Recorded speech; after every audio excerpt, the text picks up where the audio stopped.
Hello, everybody. Henry Finn with the Videography Academy podcast. And today I'm going to be talking about the difference between a videographer and a commercial producer. Now, I am both because I do both depending on the type of clients I'm serving. When I am dealing with, let's say, a smaller business or, having to do a full campaign for a client, the creative and the execution, a lot of times it falls under the videographer category because they're reaching out to me because they want one person who could solve everything for them. And so that involves creative, pre-production, the shooting, post-production, all that stuff. Now, when I'm executing a project for an agency or for, being part of a campaign, creating a video, a commercial, then I'm a commercial producer. And usually that's in the service kind of position where I am there to execute an idea. And it's a commercial because it's going to play somewhere, on TV or somewhere. But also a lot of brands are doing just like internet ads and stuff as commercials. So it's a little bit of a blurry line, but the way that I differentiate it is that for commercial, usually there is a whole process of a advertising branding campaign that is much bigger than just that video, and a video is a piece of that campaign. Whereas, being a videographer, you might have to do the whole thing because they're relying on you to provide more input than just this is how we're going to shoot it. So today I want to talk about the differences so that it's a little bit more clear. Now, the thing is, you could actually make a lot of money being a videographer. And for 80% of my career, I was just a videographer. Didn't touch a single piece of commercial work other than maybe, being an assistant or something, or maybe camera on a commercial project. But when I started doing commercial work, I realized what a different world it is, and different skill sets you need. Obviously, being a commercial producer is much more advanced. But the thing I want to point out is you can make a lot of money and have a great time and do amazing shiz being a videographer. So I don't want people to look at it like they have to be one or the other, or like, one necessarily has to lead to the other, because you can make a lot of money being a videographer. I broke six figures as a videographer. And honestly, when I look at my videography work versus my commercial work, I make way more money per hour doing videography than doing full commercial work. Because the thing about full commercial work is that it often is very intense on your time and your health and stress levels, and you really don't get paid the same per hour. Now, a lot of people are interested in commercials because they're kind of sexier, you're doing kind of cool stuff. It looks like bigger budget, so you get to play with more toys and, execute more complex, visual kind of things. But I don't think you have to be a commercial producer to be happy. So, I mean, I honestly don't know if I like commercials. Sometimes I hate them, actually. I think it's a little bit of devil's work because you're just, often just thinking deep thoughts about how to make some giant brand more money. And versus with videography, you could still be actually working on with big brands. I mean, I was working with Google and Facebook, and they did stuff for Sony and, Hankook tires and all this stuff when I was, quote, a videographer. But, the commercial stuff just seems like more sexy. But honestly, again, I think videographers can make a ton of money, and it could be more stable and have a better life-work balance. So anyways, I'm going to talk about some of the skills you need and the difference between the two. So I'll start off with videographers. Basically, as a videographer, you really just need 5 basic skills, which is you need to know how to shoot, how to operate your camera, how to set up basic lighting, which is usually 2 3-point lighting, interview style lighting, or maybe just lighting up, areas for B-roll, etc. And then you also need to know sound recording, which involves just setting up a lav or a shotgun, very basic. And editing, obviously, you need to know how to edit and do some basic post-production stuff. And then you need some sales skills. You need to be able to do your own negotiations. You need to be able to find your clients and reach out to them and propose to them and all that stuff. And so those 5 skills will get you far. And you can actually spend a long time mastering each of those areas because they all have their own area of expertise, obviously. And so, I was a videographer, am a videographer, but I did it exclusively for a long time. And to be honest, I didn't use many more muscles than what I just listed to get the job done. And that's kind of the cool part, to be honest, because you can walk into a space and a job and get paid like $10,000 to do something that, you can do easily. I mean, there's plenty of jobs where I've gotten paid really well to show up and do something that I could literally almost do in my sleep. Like I could probably do a lot of it with my eyes closed. It'd take a lot longer. I'd probably knock more stuff over, but I'm saying like it's something you could actually achieve a lot of things by yourself. So it's really beneficial if you want to just work from home and be kind of like a solopreneur and you want to do it at your own pace and all that stuff. Versus being a commercial producer, you are a cog in the machine. You have to communicate constantly with other people, whether it's an agency that's hired you or their client or your team, the people that you're hiring. And it's a lot more responsibility in many ways, which I'm going to go over. And also, there's a lot more accountability because, let's face it, if you have a client and it's your client, and you're doing a videography job, like if you're a little bit late or, it's taking a little longer to edit, that's totally on you to just communicate and manage versus, there's times where on a commercial shoot where if you F up, you will cause a lot of damage to the budget or to the quality of the project. You could end up losing money. You could end up owing money. I mean, it's pretty serious. There's some pretty serious stuff that could happen. I'll give you a small example. When I was doing this Samsung demo video, which was for their new TV, and it's like the video that plays on the TVs in the big box stores, when you walk into like a Best Buy or something. So it's not really a commercial, but it's like commercial-esque, and it's super high production quality. I think the budget for that turned out to be like over $800,000, and it was like a month of like grueling, like crazy back-breaking work, where I was doing 14, 18, 20, 24-hour days. And I was the line producer for that, which means that I was completely in charge of the budget and the hiring of department heads, and really like the budget lived and died with me. So every day, all day, every single thing that was happening on the production, I have to translate that into dollars. For instance, they wanted to shoot a scene with the dog in the snow, and they wanted a pure white dog on pure white snow so they could show off the TV's like contrast definition. And the time of year they came, it was not snowing.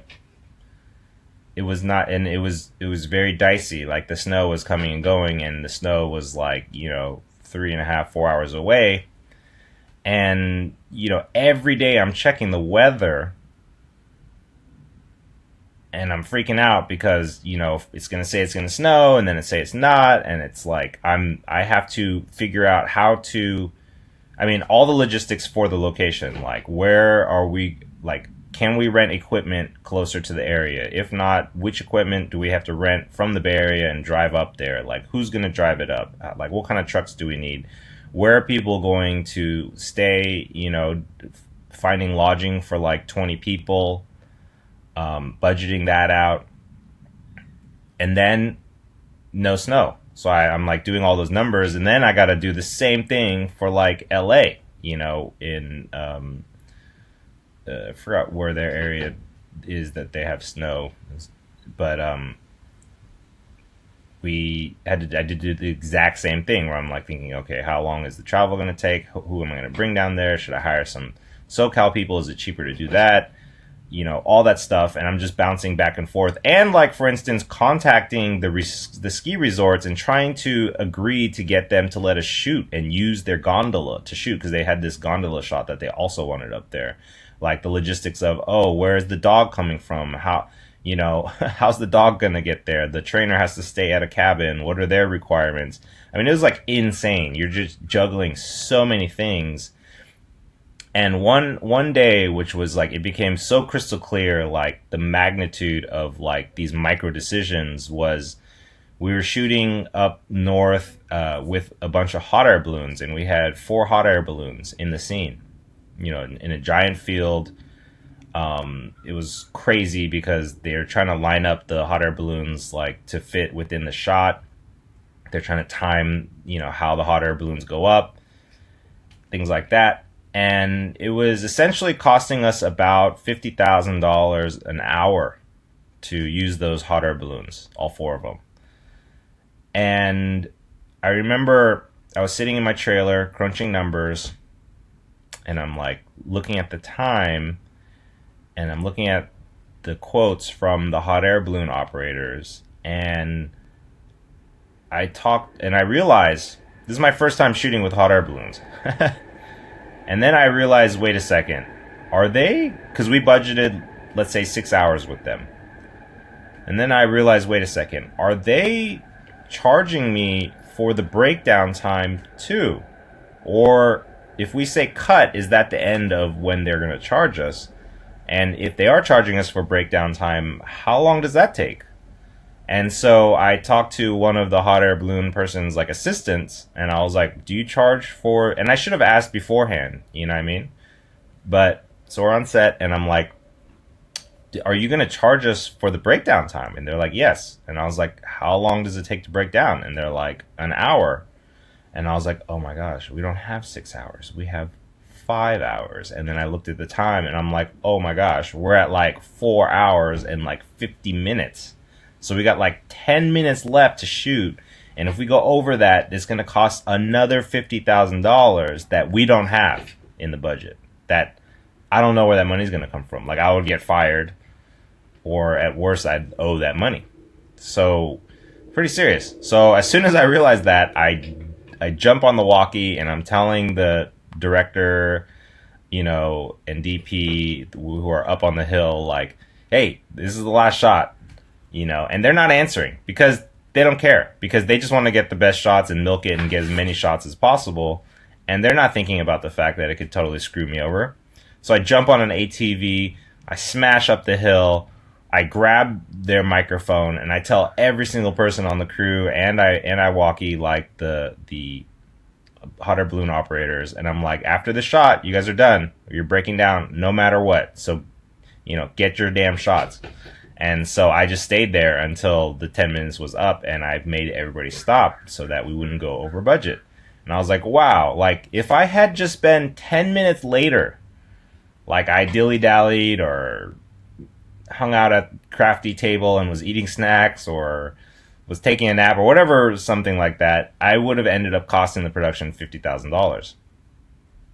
So that's when I was like, wow, when you're doing like, you know, a high 6-figure job, the stakes are higher than you could really know until you're in the situation. So being a commercial producer is a whole different ballgame, and I'm going to go over some of the skills that you need, which is a lot. So first of all, you can be a videographer without any film school background, meaning you can pick up a camera and teach yourself the skills, and you can use that to be successful. Now, being a commercial producer, it helps a lot more if you have an actual film school education or some sort of film education where you're learning the whole process of making a movie, because that translates into commercials, meaning you have to know how to conceptualize an idea, how to write it, how to break it down, create a budget from it, create a schedule, figure out who you need to hire, manage people that you're going to hire, It's a lot. So if you don't have that experience, you're going to have to get that experience from being on set for other people's productions. There's just no other way around it, because if you don't even know the basics of how to break down a scene and budget and plan for it, you're going to have a dang hard time executing a commercial, because you're just doing mini films most of the time for clients. So those skills really translate. So that's why also, if you're, graduated from film school, even if you're a director or, not necessarily of that expertise or focus as a major, you can still take your skills and translate them a little easier into commercial producing. So you have to learn film producing, or how to break down stuff. You have to know how to hire people and who you're going to hire. And once you hire them, you got to learn how to manage them, these department heads. So if it's like a set designer or art decorator, how are you gonna manage them? How are you going to tell them what they need to do, give them the info that they need to do their job, and make sure that they're doing their job right, which requires a lot of communication and understanding how their job works. Because the less you know how somebody's job works, the more likely that you're going to screw it up, or they're going to screw you over, which could be on purpose or not on purpose. You have to know how to manage your clients, which is huge, because the client management process, just like with videography, is going from the beginning to the end of the process, from pitching to delivery. But with a commercial, it's a different level, because, like, let's say the client comes on set, they're going to be watching the whole time. They're going to give you feedback. Sometimes their feedback is going to suck, and it's not going to make it in the end, but you can't just say something like, hey, that idea sucks, go sit down, sucker. So there's a lot of diplomacy and politics that are involved, whether you like it or not. Learning how to manage them, how to incorporate their feedback, how to know when their feedback is really necessary to incorporate, things like that. To even get jobs, you're going to have to learn a little bit more sales skills and have more advanced sales skills, because often you're going back and forth and you're discussing issues before you even get to the point where the job is closed. So you have to know how to ask questions, how to communicate during the sales process, how to position ideas within your sales process so that they're more attractive. Like, for instance, if you have 4 creative ideas, how do you steer them towards one? If you're not doing the creative and you're just executing the project, how do you make sure that you are negotiating in a way that keeps your profit margin but doesn't, lose the quality so much? You need to have more networking skills. You need to know how to, make connections, build relationships, and have that turn into leads for you, and how to convert those. And side note, I've been seeing a lot of like Facebook ads and things where, people are saying a lot of different things like, one-on-one sales is dead, networking is pointless, and, that's not true at all. All the stuff that exists in sales, marketing, networking, things like that has existed for a long time. They have not changed. And if people are telling you that it doesn't work, they don't know how to do it. Or they're just trying to convince you to pay them money for their, quote, system, which is all based on online and stuff. And look, I'm not knocking them per se, because I think that you could use everything. You could learn how to, get business from running ads for yourself. But networking in particular is like a lubricant that has saved me my whole career, because guess what? Like, let's say things aren't going so well for you, but because you've spent months and years just getting to know people and showing up at events and things like that, it turns into gigs. Like, just for instance, I got this text the other day from a friend who he just texted me and connected me with this random guy who is in a tech company but has a lot of film experience, and just to connect us. And so like this is the message. He's just like, hey, blah, blah, blah. You guys have like, both have a passion in film, etc. And he like connected my website And then I'm just like, hey, nice to meet you, blah, blah, blah. And we're like I'm trying to set up a lunch with him. And so my friend called me today just to give me a lowdown and is like, hey, this guy, his family is super wealthy and, he loves film and he's in tech, but I thought you should get to know him while he's in the area because he's from New York. And it's like, look, I don't know if that's going to turn into business or not. And that's not the point when you meet people. You want to treat people like human beings because they are. And the thing is, though, just the act of getting out there and meeting people leads to meeting more people.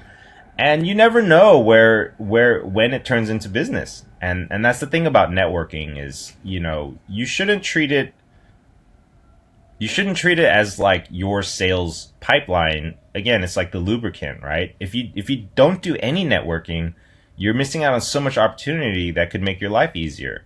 So, when I meet people, when I'm really doing like hard networking, let's say I'm going out to some convention or some event and I'm really trying to meet people, the networking can be, 3 to 6 to a year later.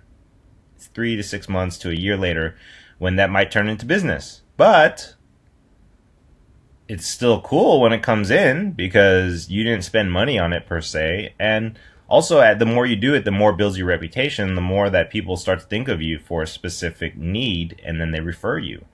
I have had a lot of networking where it turns into people referring more business to me as opposed to being my direct customers. So, there's a lot of benefits. But anyways, when you're a commercial producer, you do need some networking skills.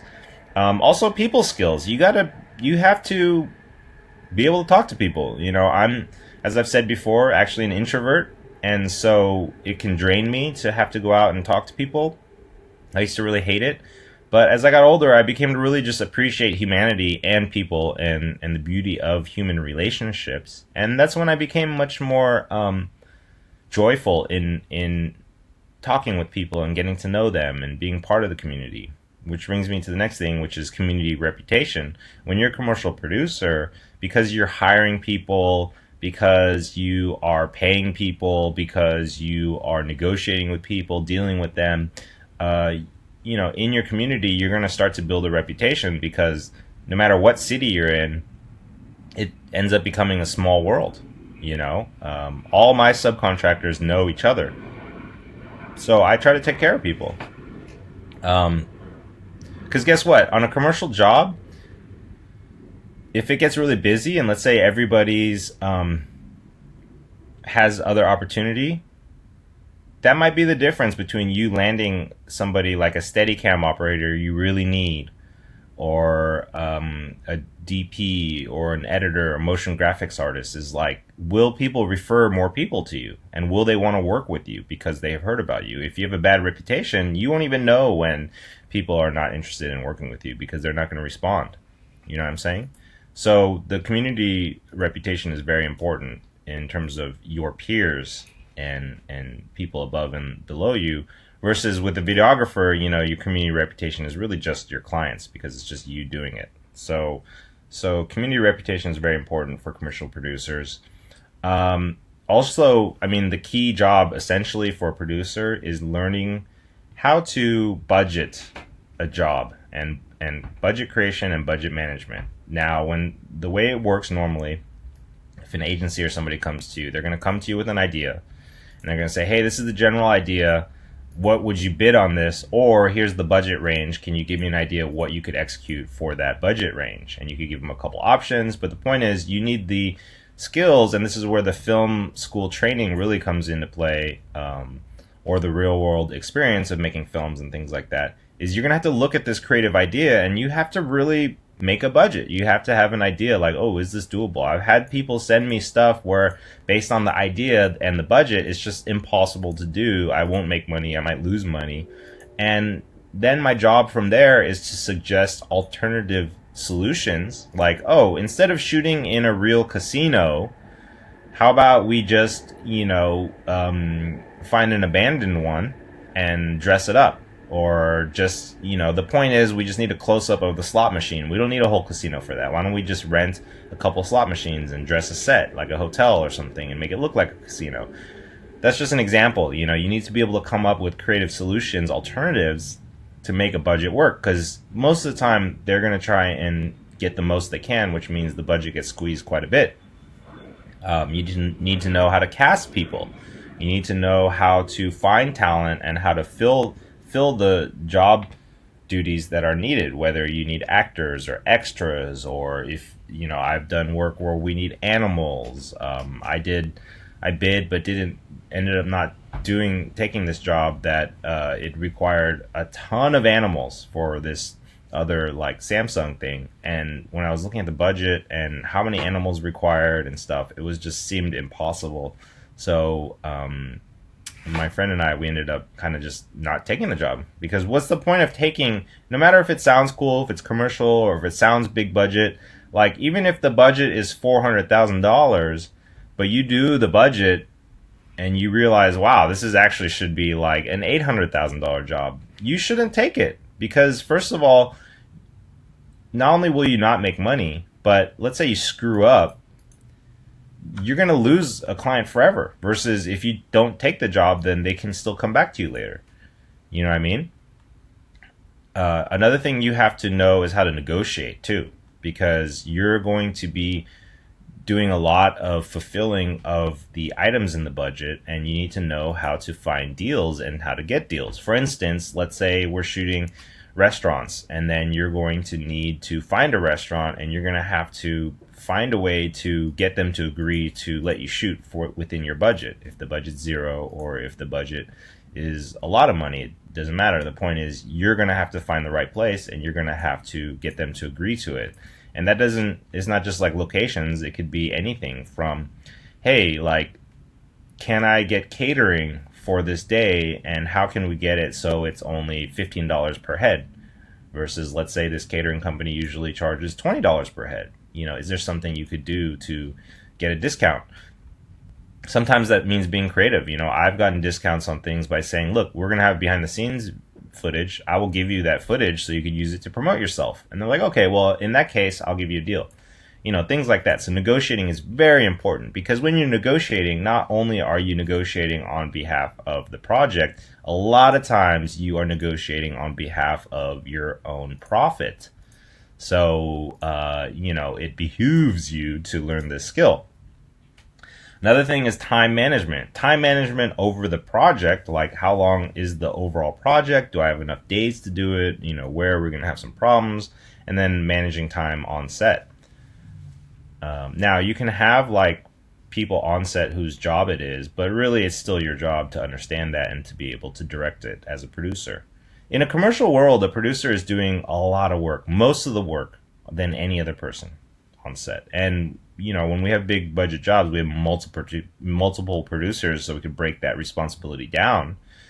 For instance, the line producer is responsible for the budget, and a UPM is a unit production manager, and they might be just in charge of managing giving the right communication to the different department heads, et cetera, et cetera. Another thing is you want to understand about safety and real world logistics. You want to understand, be able to play out in your head how something is going to work, what it's going to take to make it work, and how can you make sure you do it safely. For instance, this Kia thing I did recently, we were shooting Super Gorilla without permits, and we were doing things that could have been totally unsafe. And so I had to visit the locations and really actually map out how are we going to shoot this? When should we shoot this? Where should we shoot this? Where's the camera going to go? How are we going to time this? How are we going to deal with traffic? There's a lot of things in terms of logistics that you have to think about. And anytime you're out in the real world shooting, definitely have to think about safety at all times. Safety is hugely important. If anybody gets hurt while you're on duty, that's on your head, and you don't want that. Another thing you have to be really good at is researching. And especially in the beginning stages, when you, let's say, get a campaign proposed to you, you have to be able to really do the research. For instance, if I'm helping an agency land a job, let's say I'm coming up with a creative, I got to do research on the company, on the market, on the people they're selling to, so I really understand how we're going to sell to them, what the philosophy is going to be, what the branding guidelines are going to be. You're going to have to research if you're going to create a budget. Like if you've never done, let's say, a car commercial, you're going to have to research, wow, well, how much does it cost to get a camera car up here? Where am I going to get a stunt driver? What kind of insurance do I need for it? What locations can I shoot? All kinds of stuff. A lot of research. So you have to have this kind of critical mind where you're able to think, okay, well, if I need X, what do I have to do to understand that better? So it's really a lot of thinking about thinking in a certain way. If you're a producer, usually you don't get to hit somebody else up and ask them how to do something because you're the one who's supposed to figure it out. So, I mean, if you're lucky and you know friends who are producers, you can hit them up and ask them. Like I do that, periodically when I haven't done something. I'll try to figure out, oh, has somebody XYZ, has somebody done this before? Can I ask them what I should look out for so that I know what to think about and what I need to research? But you have to be self-sufficient for the most part. Another thing that really helps with being a commercial producer is, especially in the landing the job phase, is understanding digital marketing, which means social media, sales funnels, email marketing, things like that. And the reason why it's good to know that and why me adding that knowledge to my base has helped me get jobs is because you're able to explain things and help the customer and the client envision the end result better, because you can talk like, oh, well, after you do this 2-minute commercial, which is too long for the internet, we're going to break it down into 4 different 30-second pieces that address different value props, and that way you can A/B test it. If what I just said, none of that makes sense, that means you need to start learning more about digital marketing, especially like, organic versus paid ads and distribution and, marketing campaigns, drip campaigns, things like that. So that probably will be a whole course in its own someday, the digital marketing piece, because those are different domains. Now, I don't run the Facebook ads when I am doing, when I'm part of a campaign. But if I can talk the talk and understand how to conceptualize how it all works together, that's what gets me the job. You know what I mean? Because then I can talk with the department head of a company that's managing the ads and be able to ascertain what they need to do their job and then put that into my budget and into my planning. So understanding digital marketing was one of the key areas that I was leveling up that helped me make the jump from videographer to commercial producer. Because again, if you're doing, let's say you're doing commercial work and you are trying to handle all of it from the creative to the production and delivery and all that stuff, then you do need to understand that better nowadays. Another area that you need to understand is actually writing, because you're going to create proposals, you're going to rewrite creative ideas, you're going to have to communicate via writing. So writing is actually an important skill as well. And as well, you need to have an aesthetic judgment, because as a producer, a lot of times your decisions are combining what is the creative direction with what are the logistics and the technical pieces that you're going to need to execute it. And your aesthetic is going to affect how it looks. Your aesthetic, whether you think it's a good idea to use, fake palm trees on set versus you think that it'll look just as good and look better if you find a location that has, redwood trees. What does that mean? Does that mean something to the production?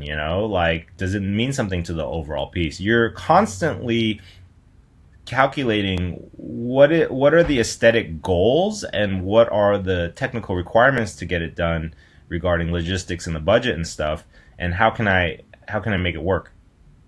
Another thing that you have to be really good at in general, or you learn, is presenting and pitching. You learn how to communicate an idea and why it's good for them, why it's exciting. So those are just some skills that you need as a commercial producer. That's a lot. And again, you could make actually a lot of money being just a videographer. I have met people that are millionaires from just being, quote, a videographer. So because the basic skills that a videographer needs,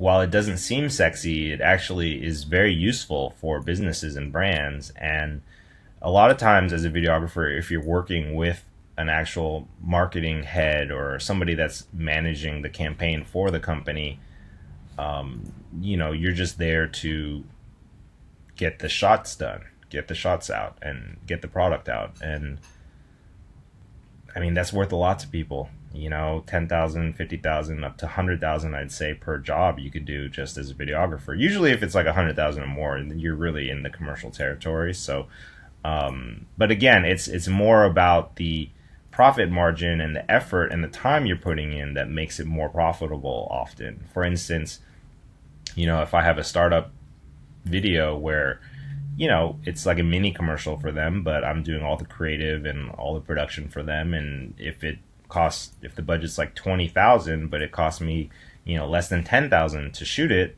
and produce it, then all of a sudden I just made $10,000, which could take me like a week or 2 weeks to do, versus a commercial job where I could spend a month straight or 2 months straight and make the same amount of money. Because what happens with the commercial jobs is, as the idea changes, which it always does while you're working on it, so does the budget. And it's this constant game where the director and the client are trying to come up with ideas that just cost more money, and you're like trying to battle that. So hopefully that was somewhat useful to understand the difference between a videographer and a commercial producer. Next episode, I'm actually going to talk about how do you make the jump, like how do you go from a videographer to a commercial producer. So stay tuned. If you have any questions, definitely let me know, hit me up, and we will talk soon. Have a good day.